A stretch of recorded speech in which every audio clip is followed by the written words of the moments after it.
Hello chess fans, this is Rick from Chess to Impress with a video on Magnus Carlsen's Nemesis. What is this about?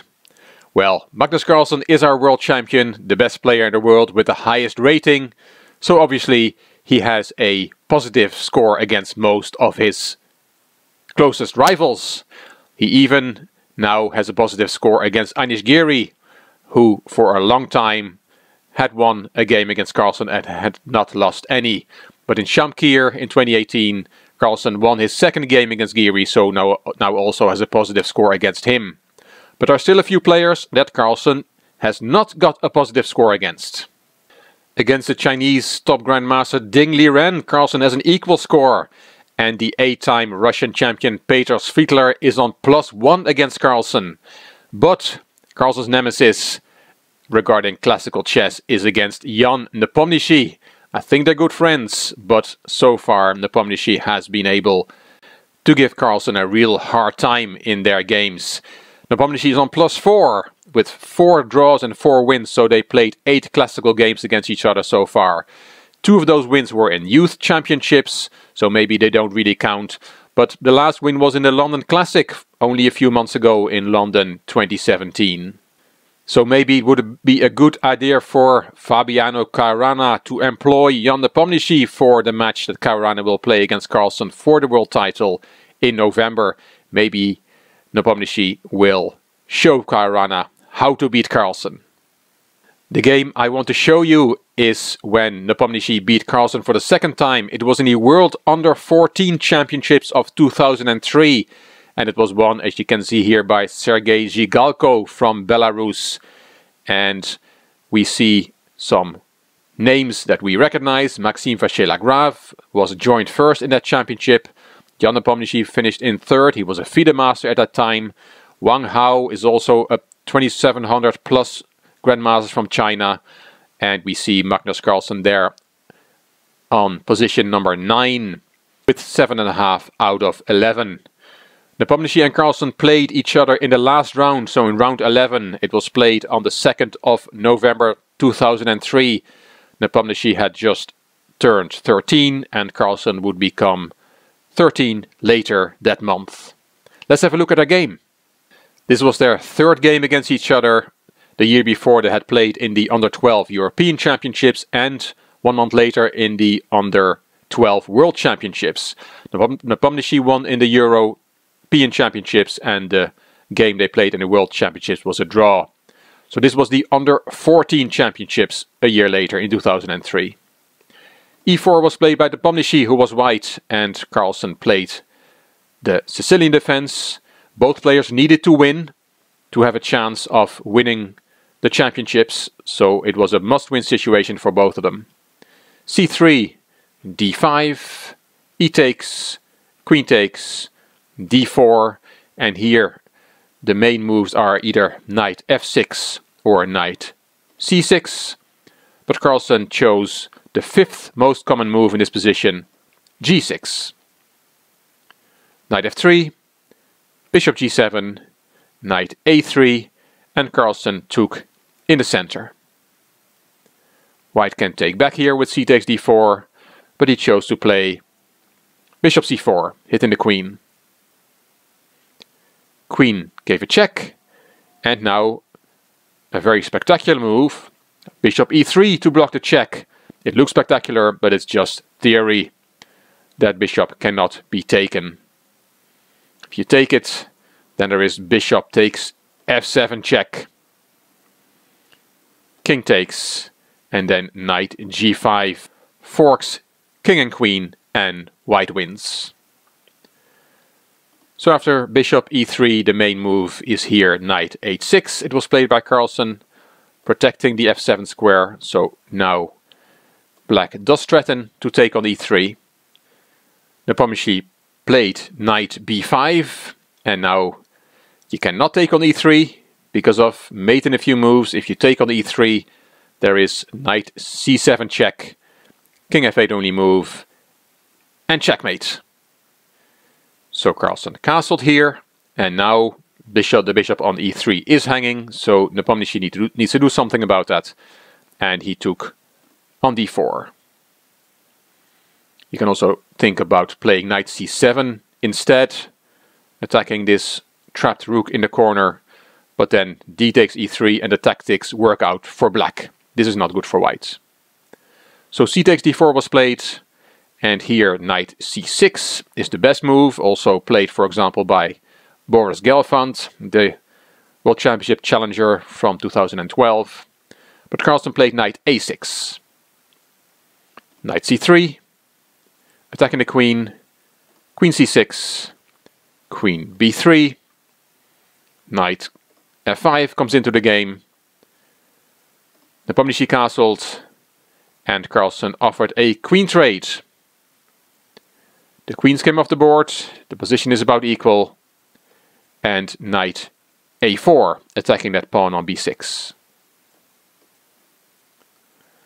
Knight d6 from Carlsen, attacking the bishop on c4. Bishop stepped back, knight b4, and Nepomniachtchi took the pawn. White now is an extra pawn. Carlsen saves his rook, rook a6, attacking the knight. Knight went to d5 and was swapped there. Bishop takes back, bishop f5, bringing that bishop into the game. Rook fc1, we're entering a maneuvering phase from both players. White is slightly better with his extra pawn. Rook a5, hitting the bishop. Bishop back, bishop e4, knight d2, bishop to c6, bishop c2, rook d8. Both players still maneuvering, finding the best constellation for their pieces. Bishop d3, rook d5, knight f3, rook h5, see if there's something to be done on the king side. Bishop e2 with a discovered attack on the rook. Carlsen didn't like that and went back to d5 with his rook. And g4 takes the f5 square away from the black knight. Knight b5, the knight went the other way. Bishop c4 hitting the rook. Rook dropped back. Knight e5, e6, and now Nepomniachtchi took on b5.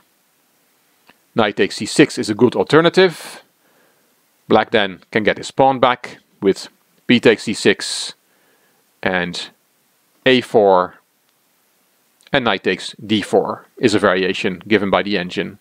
Black has his pawn back, but this is a good position for white with the bishop pair and the pass pawn on a4, which can run forward. But instead of taking on c6, Nepomniachtchi took on b5.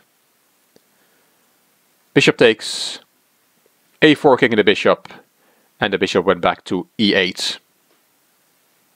b4, Nepomniachtchi is pushing his pawns on the queen side, and here a very strong exchange sacrifice from 12-year-old Magnus Carlsen, which leads to an even position. He took on d4, bishop takes, rook c8, attacking the bishop, king protects the bishop, and now rook e1 was played to protect the knight on e5. You can't play that knight, you can't play knight f3 hitting the rook, because then there is a rook takes g4 check with a discovered attack on the rook on a1.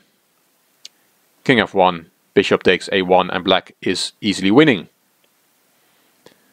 So after king f8, rook e1 was played to protect the knight. Carlsen took the pawn on b4, he's cleaning up the pawns on the queen side. h3 to protect the pawn on g4, and rook takes a4. Black has two pawns and a pair of bishops for the exchange. Position is about equal. That exchange sacrifice on d4 was very strong. Knight c4, king e7, rook d1, and now Carlsen was probably under time pressure. This is move 38. He now sacrifices another exchange. Quite spectacular. Bishop c6 was the best move here, and white is maybe slightly better, but this game should end in a draw. A draw was probably not good to any of them, as they wanted to win the World Championships under 14. They were both playing for a win. Carlsen decided to sacrifice another exchange. I'm not sure if he was playing for a win here or if he thought that he would have some sort of a fortress to make a draw, but he played this move, and it's not a very good move. It's a bit too much, as they say. Nepomniachtchi took the rook, and now bishop c6. Black has 2 pawns and a bishop pair, strong bishops, but white of course has 2 rooks. f4, f5, king f2, Nepomniachtchi brings his king into the game, f takes, h takes, and h5. If black can swap those 2 white pawns off, then he should have a draw. But as we see, that's not easy to do. G takes h5, G takes h5. Yes, black has succeeded swapping 2 pairs of pawns, but white has 1 pawn left, which means he has good winning chances. As long as that pawn is on the board, white has chances to win this game. Rook c5, hitting the pawn on h5, h4, rook h5, and Carlsen protects the pawn with bishop f6, and rook h7 check. One of black's problems is that his king will now get harassed by the strong white rooks. The king has to go to the bottom rank. King f8, rook d6, hitting the pawn on e6, bishop e4, hitting the rook on h7, rook c7, and now bishop d5. This bishop is now protecting both these pawns, and this bishop is protecting this pawn. Everything is protected, but it means that those bishops don't have a lot of room to play. And now Nepomniachtchi brings his king closer. King e3. King e8. The poor black king has no influence in the game. Stuck on the back rank. There's always mate threats with those 2 rooks as well. Rook h7. And black is running out of moves. The bishop on d5 has to guard those 2 pawns. And the bishop on f6 has to keep guarding the pawn on h4. Bishop d8 is not a good move, because that will cost you that bishop after rook h8 check, just to give you an example of how quickly things can go wrong here. King e7, and white can now take that bishop. So bishop e7 was played by Carlsen, hitting the rook, and Nepomniachtchi finds the best way to win this endgame. He gives back one of the exchanges. Rook takes d5, e takes, and king d4. White is bringing his king in. Bishop d6, attacking the pawn on f4. But after f5, Magnus Carlsen resigned. The engine is on +7. This is an easy win for white. White will play for checkmate by taking on d5, bringing his king to e6, putting the pawn on f6, and will win easily. Black's remaining pawns provide no counterplay. They're easily controllable. And a big factor, of course, is as well that the black king is not taking part. It's cut off on the back rank. The second win by Ian Nepomniachtchi over Magnus Carlsen, and it was not the last win, as I showed you. Nepomniachtchi won twice more, and Magnus Carlsen is still waiting for his first win in a classical game against his friend and rival Ian Nepomniachtchi. I hope you enjoyed this video. If you did, please give it a thumbs up and please subscribe to the Chess to Impress channel. Please leave a comment, I will read them all and I will reply to them all. You also may want to check out my Chess to Progress channel, the link is in the description box. This is Rick for Chess to Impress. Thank you for watching.